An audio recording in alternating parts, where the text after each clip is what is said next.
পাকিস্তান আমলে ফারাক্কা বাঁধের নির্মাণ কাজ শুরু হলেও এটা শেষ হয় 1975 সালে, যখন বাংলাদেশ স্বাধীন হয়ে গেছে।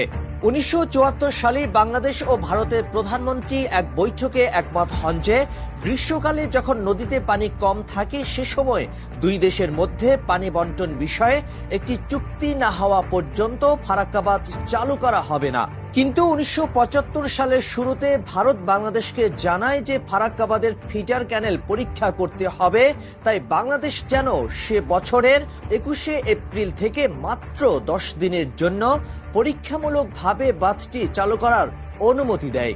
ভারতের এই অনুরোধে বাংলাদেশ রাজি হয়, কিন্তু সেই যে 10 দিনের জন্য চালু হয়েছিল সেটা 49 বছর ধরে পরীক্ষামূলকভাবে চলছে তো চলছেই। বাঁধের মেয়াদ শেষ হয়ে যাচ্ছে, কিন্তু তাদের পরীক্ষা আর শেষ হচ্ছে না।